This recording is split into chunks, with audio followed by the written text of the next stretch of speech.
ओम नमः चंडिकाय नमः। अथ श्री दुर्गा सप्तशती त्रयोदश अध्याय। सूरत तथा वैश्य को देवी का वरदान। प्रातःकालीन सूर्य के समान प्रकाश वाली, 3 नेत्र तथा 4 भुजाओं वाली, अपने हाथों में पाश, अंकुश, वर तथा अभय मुद्राओं को धारण करने वाली शिवा देवी का मैं स्मरण करता हूँ।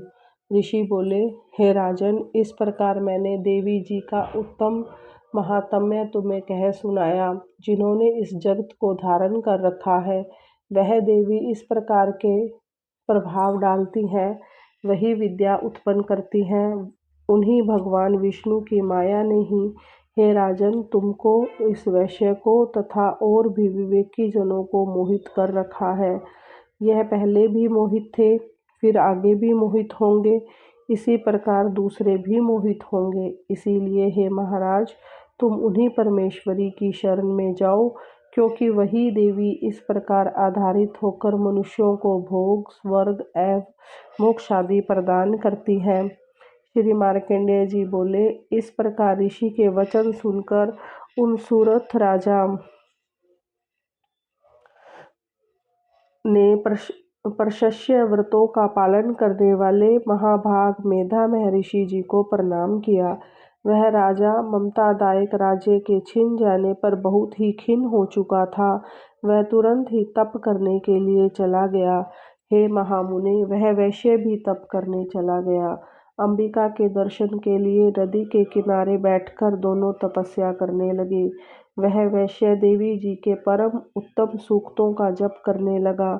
इस प्रकार उन दोनों ने देवी आराधना के लिए नदी के किनारे मृतिका की देवी जी की मूर्ति बनाई। फिर पुष्प, धूप, दीप, हवन, तर्पण आदि से धीरे धीरे आहार थोड़ा करते हुए निराहार होकर एकाग्रता से देवी जी का मन लगाकर आराधना करने लगे।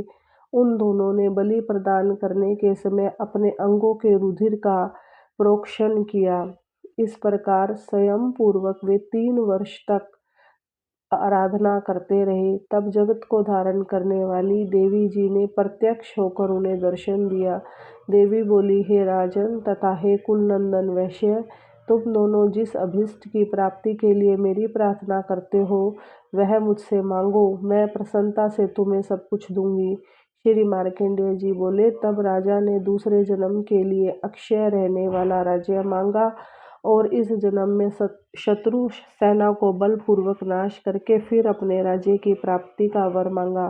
वैश्य का चित्त संसार से खिन्न हो चुका था, इसीलिए उस बुद्धिमाना ने उस ज्ञान का वर मांगा जिसके द्वारा संसार की अहंता, ममतात्मक आसक्ति नष्ट हो जाए। देवी बोली, हे राजन, थोड़े ही दिनों में तुम अपना राज्य पालोगे। कठिनता के बिना ही तुम अपने शत्रुओं का नाश करोगे।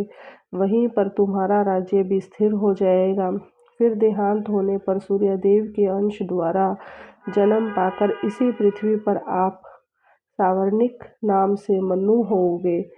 हे श्रेष्ठ वैश्य, तुमने भी जो हमसे वर मांगा है, मैं उस वर को देती हूँ। मोक्ष प्राप्ति के लिए तुम्हें उस ज्ञान की प्राप्ति होगी। श्री मार्कंडेय जी बोले, इस प्रकार देवी ने उन्हें अभिलाषित वर दिए।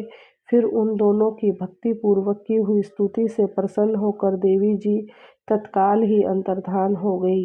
इस प्रकार वह क्षत्रिय श्रेष्ठ राजा सूरत देवी से वर पाकर फिर सूर्यदेव से उत्पन्न होकर सावर्णी नामक मनु होगा। इस प्रकार श्री मार्कंडेय पुराण में सावर्णिक मनवंतर की कथा के अंतर्गत देवी महात्म्य में सूरत एवं वैश्य को वरदान नामक 13वां अध्याय समाप्त हुआ। जय माता दी, जय दुर्गा मैया।